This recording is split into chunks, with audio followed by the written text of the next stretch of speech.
વિદ્યાર્થી સંગઠન NSUI દ્વારા યુનિવર્સિટીની હેડ ઓફિસ ખાતે જીકાસનું રજીસ્ટ્રેશન ફરીવાર શરૂ કરવાની માંગ સાથે વીસીના પુતળાનું દહન કરી ઉગ્ર વિરોધ કરવામાં આવ્યો હતો।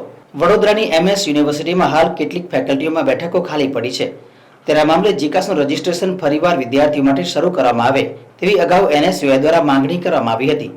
જો કે આજ દિન સુધી આ રજૂઆત ધ્યાને લેવામાં નહીં આવતા આજરોજ વિદ્યાર્થી સંગઠન NSUI દ્વારા યુનિવર્સિટીની હેડ ઓફિસ ખાતે પોલીસને ચકમો આપી વીસીના પુતળાનું દહન કરી ઉગ્ર વિરોધ દર્શાવવામાં આવ્યો હતો।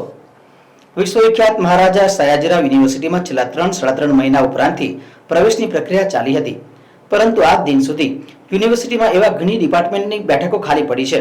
કેટલાક વિદ્યાર્થીઓ એવા પણ છે જેને આજે પણ યુનિવર્સિટીમાં અભ્યાસ કરવો છે, પરંતુ જીકાસના કંકાસના કારણે યુનિવર્સિટીમાં એડમિશન લઈ શક્યા નથી। ત્યારે આ મામલે અગાઉ યુનિવર્સિટીના વિદ્યાર્થી સંગઠન NSUI દ્વારા યુનિવર્સિટીની હેડ ઓફિસ ખાતે જીકાસનું રજીસ્ટ્રેશન ફરી શરૂ કરવામાં આવે તેવી માંગણી સાથે રજૂઆત કરવામાં આવી હતી। જો કે આજ દિન સુધી આ રજૂઆત ધ્યાને નહીં લેવાતા NSUI દ્વારા યુનિવર્સિટીની હેડ ઓફિસ ખાતે વીસીના પુતળા દહનનો કાર્યક્રમ યોજવામાં આવ્યો હતો। તેથી અગાઉથી જ હેડ ઓફિસ ખાતે પોલીસનો બંદોબસ્ત ખડકી દેવાયો હતો। ત્યારે વિદ્યાર્થીઓએ ચકમો આપી હેડ ઓફિસ બહાર વીસીના પુતળાનું દહન કરી વિરોધ નોંધાવ્યો હતો। આ દરમિયાન હાજર પોલીસમાં દોડધામ મચી ગઈ હતી। તાત્કાલિક સળગતું પુતળું ઓરવી વિદ્યાર્થીઓ પાસેથી હટાવીને જમા લેવામાં આવ્યું હતું। આજ રોજ NSUI દ્વારા MS યુનિવર્સિટીની હેડ ઓફિસ ખાતે પુતળાદાન કરવામાં આવ્યું છે।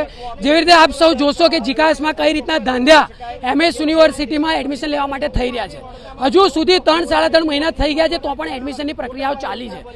એના ભાગરૂપે વિદ્યાર્થીઓ જે જીકાસથી લઈને પરેશાન થયા છે તેના વિરોધમાં આજરોજ પુતળાદાનનો કાર્યક્રમ કર્યો છે અને આજે અહીંયા પુતળો બાળીને MS યુનિવર્સિટીના જે મેનેજમેન્ટ છે તેનો વિરોધ કર્યો છે। કેમ કે જીકાસના લીધે MS યુનિવર્સિટીને પોતાની કઠપૂતળી બનાવી લીધી છે, તેના વિરોધમાં આજ રોજ NSUI પુતળાદાન કર્યું।